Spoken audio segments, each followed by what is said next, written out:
Hi everyone, it's Gigabeef here, and today we're going to find out what the lowest recoil weapon in Tarkov is. So stick around and let's get going. In the hunt for the lowest recoil weapon, we'll be looking for a combination of low energy rounds and high modability. We don't really care about the actual penetration or performance at this stage on our quest to get that blessed vertical recoil as low as possible. Certain assault rifles can get down to pretty decent recoil levels, but due to the power of the rounds, they don't have the potential to get as low as weapons using the smaller pistol rounds, which is 9x18 and 9x19. To achieve the lowest recoil, we really want a pea shooter that hardly moves when a round is fired. This pretty much restricts our search down into the SMGs that use these low caliber rounds, but next we want to check out what we can actually do with these weapons. For 9x18, we have the Kedar and the Klin, but you can hardly mod these guns at all, so we're basically stuck at the starting recoil, which is around 65. Nothing remotely special here. For 9x19, however, there are a few more options given that we have the MP5, the MP9, the MPX, and also the PP19 or the Saiga 9. As we've discussed before, the MP5 SD version is a great mod for the MP5, as it can be purchased straight from the traders with very low recoil and is one of my favourite guns in Tarkov just simply down to how it feels, but there's not much more we can do with it from there. Taking a look at the MP9, this gun is virtually unmoddable like the 9x18 weapons, and with a vertical recoil at stock of about 70, is never going to be a laser beam. People do love this gun, but it's more so for the high rate of fire and how cheap it is, rather than its performance on precision. The PP19 and Saiga 9 can actually be lowered to something fairly good, which is around the low 30s for the PP19 and the low 20s for the Saiga. This Saiga recoil is pretty insane actually, and is quite close to the lowest recoil in the game, although it's semi-auto, this counts for a little bit less in my opinion. This leaves one weapon to take the crown, which is the super moddable MPX. This thing has 35 recoil at base, so it's got a pretty good starting point already, and you can change so much about this weapon. Fortunately with this build, it's not too complex, as for the most part we just pick the best in slot for recoil and slap it on. As I've said in my previous low recoil build videos, you should definitely take this build as inspiration, rather than just trying to copy it and use it in raid.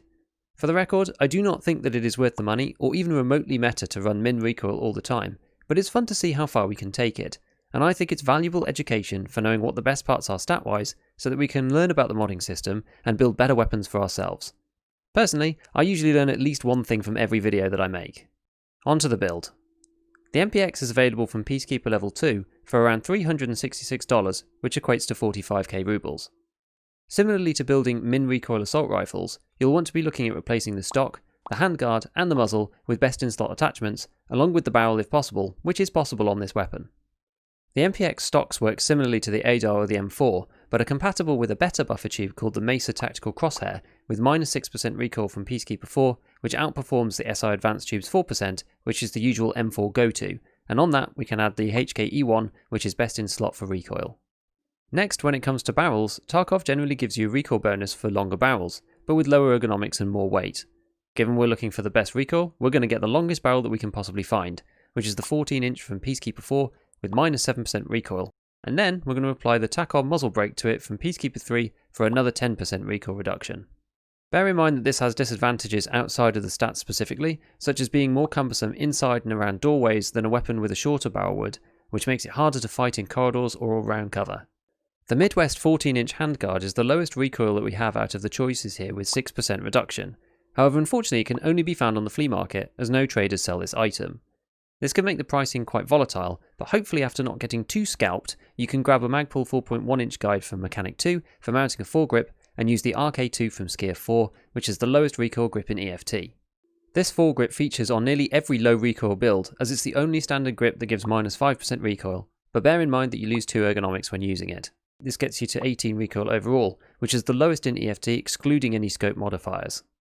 As has been pointed out in another build video that I did previously for the min recoil M4, the attacker scope has a -2% recoil reduction, and the EKP or the EOTech HHS have a -1%, which we can apply to if we want. However, given the recoil is so low already, all of these options take us down to 17 when we do. If you want to build suppressed instead, the Osprey is still the best choice, but clearly this increases the recoil a touch. However, practically speaking, whether this matters or not is a good question. This can be gotten from Peacekeeper 3, or bartered for a drill with Mechanic 3. But is usually cheaper directly on the flea market.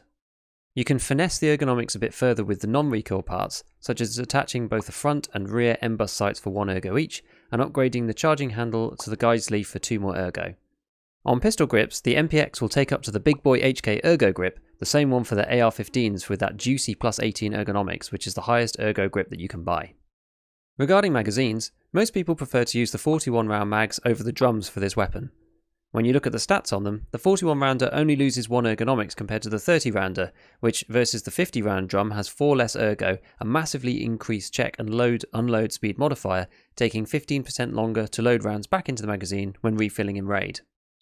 For this reason, the 41 round mag is generally seen to be a more meta choice, still has a great capacity, and you can pick them up on mechanic level 3. So with the mag on, we get to 58 ergonomics and 17 recoil, and right at the time of recording, this costs around 240k rubles to put together from scratch. Worth it? Probably not, but this is the lowest recoil gun that money can buy. In terms of firing performance, this weapon is absolutely ridiculous.